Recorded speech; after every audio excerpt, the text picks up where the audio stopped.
இன்றைக்கி நம்ம செய்ய போகிற டிஷ் வந்து மணத்தக்காளி போட்டு வத்த குழம்பு செய்கிறதுக்கு ஒரு கடாய் வச்சு கடாய் சூடானதும் அதில் நம்ம நல்லெண்ணெய் சேர்த்துக்கலாம். எண்ணெய் காஞ்சதும் நம்ம கடுகு உளுத்தம் பருப்பு அதில் சேர்த்துக்கலாம்.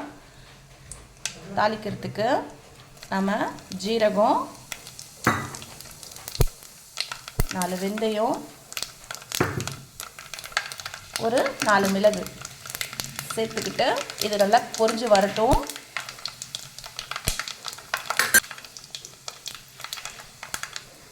ஒரு கொத்து கருவேப்பிலை சேர்த்துக்கலாம்.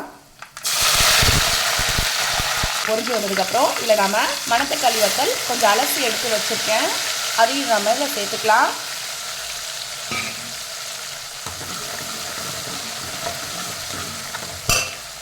இப்போது சின்ன வெங்காயம்,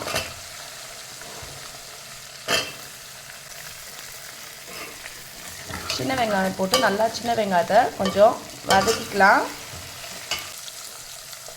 இப்போது சின்ன வெங்காயத்தோட பூண்டும் சேர்த்துக்கலாம். நல்லா ஒரு கொத்து பூண்டு எடுத்துக்கோங்க, அதையும் சேர்த்து இதில் நாம் வதக்கிக்கலாம். நம்ம உப்பு சேர்த்துக்கலாம். இந்த சின்ன வெங்காயமும் பூண்டும் கொஞ்சம் நல்லா வதங்கி வரட்டும்.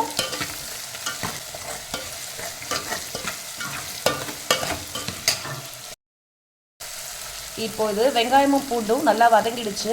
இதில் நாம் தக்காளி சேர்த்து வதக்கிக்கலாம்.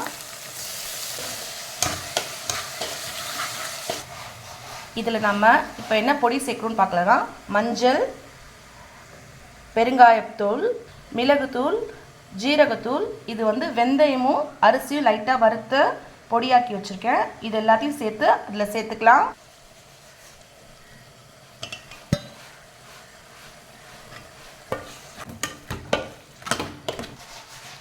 இப்போது மிளகாத்தூள் சேர்த்துக்கலாம், தனியாத்தூளும் சேர்த்துக்கலாம்.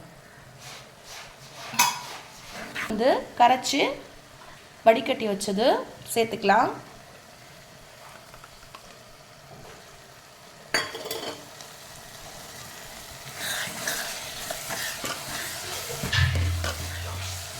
கொஞ்சம் தண்ணியும் சேர்த்துக்கலாம்.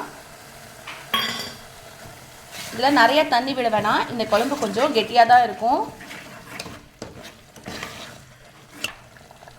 இப்போது இது ஃபுல்லாக இதில் எல்லாம் சேர்த்தாச்சு. இது நல்லா இப்போ கொதிக்கட்டும். இந்த புளியோட பச்சை வாசனை போகிற வரைக்கும் இது நல்லா கொதிச்சு வரட்டும். இப்போது 10 நிமிஷம் நல்லா கொதிச்சிடுச்சு. இந்த புளியோட பச்சை வாசனை போடுறதும் இந்த மாதிரி இது நல்லா இதானதுக்கப்புறம் இதை நாம் ஆஃப் பண்ணிடலாம். இப்போது நாம் சாப்பிட்றதுக்கு ரெடி ஆகிடுச்சு. வாங்க சாப்பிட்லாம்.